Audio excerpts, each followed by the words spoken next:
What's up everyone? Alex here. The Caligula Effect was originally released on the Vita in the shadow of Persona 5's launch in 2017.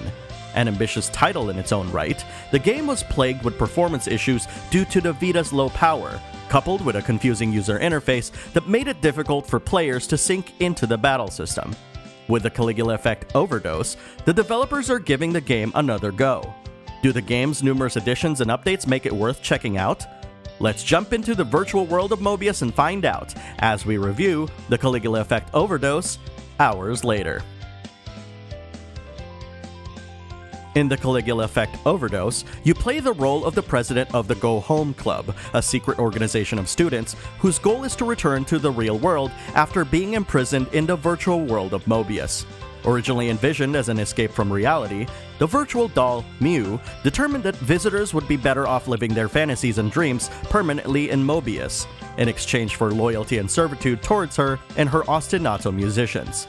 Thanks to a virtual doll named Aria, the members of the Go Home Club are able to invoke a phenomenon known as the Catharsis Effect, allowing them to utilize virtual weapons by freeing their suppressed feelings from the real world into the virtual world. New to Overdose is the ability to select the president's gender, which changes certain dialogue, events, and cutscenes, and new story elements that provide new perspectives to the events in the story. At its heart, Caligula Effect Overdose is a dungeon crawler RPG with a hybrid, tactical turn-based battle system. Don't let the first dungeon school motif fool you. The school is as windy, twisty, and turny as any of the dungeons in the genre, but with NPC students aimlessly walking about. All of these students are ignorant of the fact that they're not in the real world anymore, living the life of a student that loops endlessly even after they graduate. Some of these students, however, have become fiercely loyal to Mew and her musicians and have turned into digiheads, who will attack the members of the Go Home Club on sight. I spent close to 3 hours exploring the first dungeon alone, chatting with NPCs, fighting digiheads, and attempting to fulfill the dungeon's many objectives. As someone who is more of a fan of traditional JRPGs like Persona, and less of a fan of games in the genre like Etrian Odyssey, the thought of exploring a dungeon for 3 hours with nothing to break the gameplay didn't sound appealing to me, and the drab, samey corridors of the game's first dungeon did not help justify the amount of time I spent trying to finish it. What made the dungeon crawling bearable, however, is the Caligula Effect Overdose's incredibly unique battle system. Much of the game utilizes music metaphors and concepts, and the game's battle system is no exception. The battle system timeline plays out like a piano roll. Each party member is able to do up to 3 actions consecutively, whether it's an attack, a support ability, or moving around the arena. To help plan your actions, the system gives a preview of the character's real-time movement, allowing you to adjust the flow of battle by moving actions earlier or later, and help set up combos that can leave enemies juggling in the air almost indefinitely. Another way to put it is that you're composing, see what I did there, what happens in battle based on projections of what your enemies are about to do, and you're adjusting what your characters will be doing when the battle moves forward.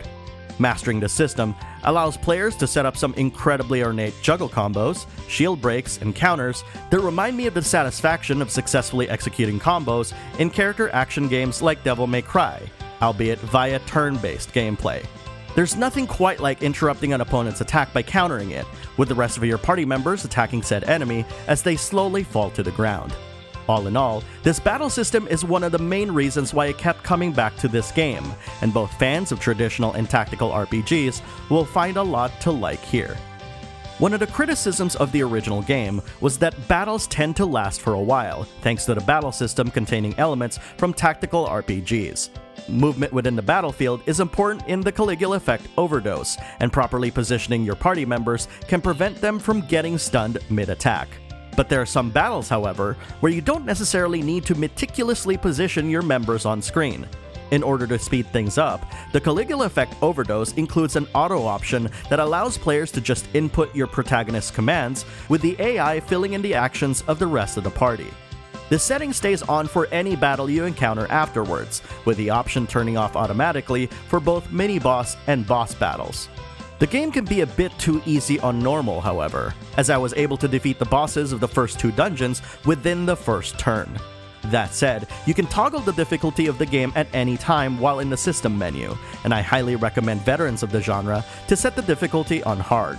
I found that on this difficulty, positioning and timing become much more important, as it feels that it's the right balance of challenging without the game feeling too punishing. However, I should warn you that by doing this, you'll probably have to utilize auto less, as the AI isn't as smart at this difficulty. Aside from the character interactions that resemble the social link system in modern Persona games, the game features a quest system called the Causality link. As you repeatedly speak with NPCs in the game, you'll be able to level up your friendship with them to a point where you can help them with a certain trauma they're dealing with. Dealing with each NPC's trauma will get you numerous rewards in the game, such as a new ability and equipment, but I found the whole concept doesn't yield enough rewards to warrant pursuing. The trauma requirements are usually different per person, and with more than 500 NPCs in the game, each randomly spawning in areas, it's a huge pain to try and locate all the info about that one NPC you were looking for. The user interface doesn't make accomplishing these quests straightforward either, as you're often flipping through menus and feel like you're fighting the UI to get all of the information you need. The dialogue that each NPC delivers merely offers some flavor text as to why they behave the way they do, and it's because of this that it's easy to confuse one NPC over another. In fact, the whole Causality link system feels like it's trying to tack on a gameplay mechanic into the RPG trope of talking to NPCs to learn about the world, but sadly, the whole approach just comes across as tedious. The Caligula Effect Overdose starts off pretty slow in the story department, setting up the base premise of the game with the least amount of time possible, then immediately thrusting you into your first dungeon.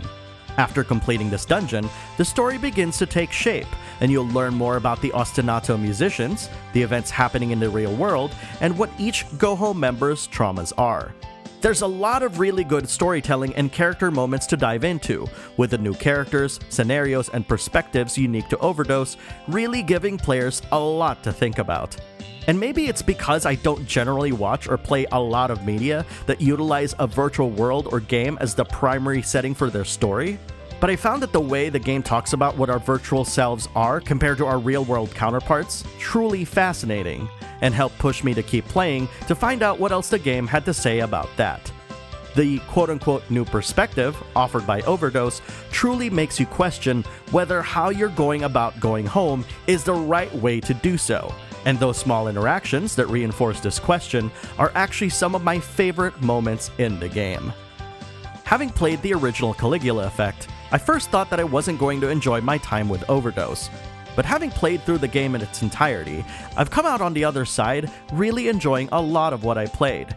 Thanks to the user interface changes to the battle system, I finally got to sink my teeth into how the whole system works, and every chance I had, I would just run into a fight because of how much fun it was to compose how a fight would play out. It's unfortunate then that the Causality link system didn't get the same amount of love.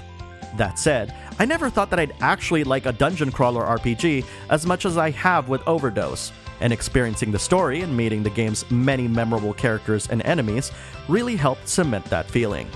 The Caligula Effect Overdose won't win every single fan of JRPGs, but it has won me over, and in my opinion, it's a good experience for anyone who's looking for something different in the genre. Thanks for watching this video. If you like what you watched, please consider supporting me by liking and sharing the video, posting a comment, and subscribing to the channel. Don't forget to click the bell icon so you won't miss any of my new videos. Also, follow me on Twitter at MyBacklogBattle for the latest updates on upcoming videos, or to just chat about video games. Thanks for stopping by, and let's all have fun playing video games.